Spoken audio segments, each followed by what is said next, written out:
Hey, so here we go. The adventure continues. I'm so happy that I can share this talk about happiness with you because, well, who doesn't want to be happy? Well, sit with that for a second because most everybody, I think, would say that most everybody wants to be happy. It's almost obvious, except it's not really true. And here's how that works. So let's say, for example, you've got, children get their information in the world primarily from the age of being born till adolescence, assuming they have some configuration of normal primary care providers, parents. The configuration of information that they gather about the world and themselves is that their parents know everything and they know nothing. And there's a term for this in the world of psychology. Let me not drop terms, but it's true. So the thing is that let's say you got a little boy, a little girl, and they have parents who call them names or tend to hit them, especially a lot, do other kinds of malicious punishments that the parents typically will convince themselves is for the good of the child. But if you are this kind of a parent, I'd have you check in with your own motivation to see if you aren't doing it because you're pissed at the child, because if you do any kind of research on the topic, you will find that striking a child is not a good way to shape behaviors. So anyway, hope I didn't lose anybody, because my point is not to judge anybody's parenting here, but to make a point that what little kids get about who they are from the world is, from their environment, and that would be,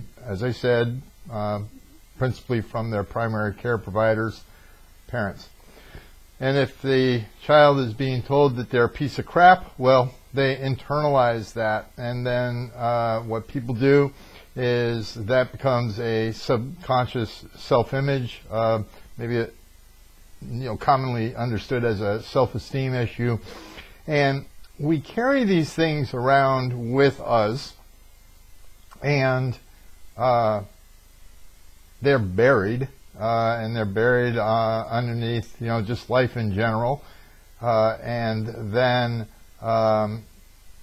the self-image. I use my own example. So we moved constantly, and new kid in school, had to fight.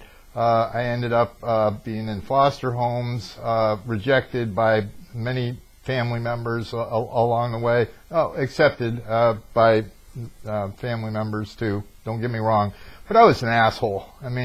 And so who wants an asshole around? And it just made sense they got shuffled around.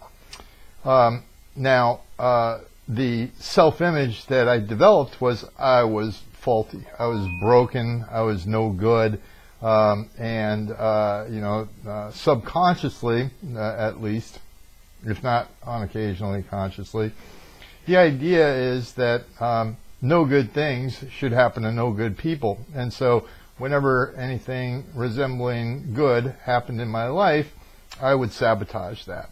And I know that I'm resonating with some of you out there because I've been doing this work a long time.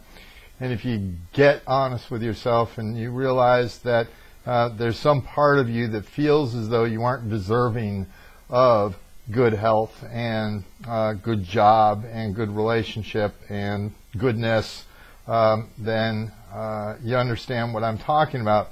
Now, I would emphasize that this is where you want to do therapy, to identify these things and rip them out by the roots and replace them with the truth that you are worthy of all the good things that the world has for you. I mean, it's your birthright, okay?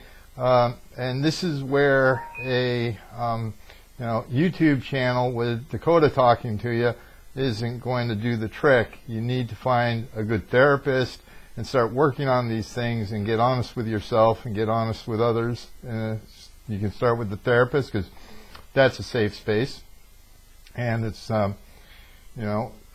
information that's not going to be shared with anybody else.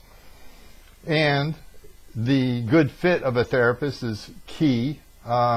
If you are local, I have a wonderful therapist in mind, and I know she's good because I've been working closely to her, and many clients have told me that she's very good at what she does.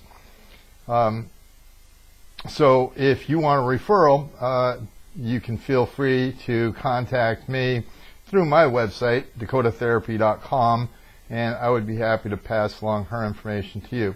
But that's just locally, and that's just one person. What you want to do is you want to find somebody that you can connect with and that you feel safe and that is present, and that you want to look up what constitutes a good therapist and find one. Okay, so what we want to do is get beyond those erroneous thoughts about I am not worthy of happiness, and then start pursuing happiness in the way that will be suggested coming up. Because all the information in the world that I may want to share with you is not really probably going to do much good if you don't feel like you deserve it, because why would you put in the effort, right? So that's the starting point that I want to help you begin with, is to be really knowing that you want to do the work, because it's work, but what's more worth it, love, but it's all part of the same deal, isn't it? So this will be just the starting point of the information to follow. So coming up next is the talk on happiness.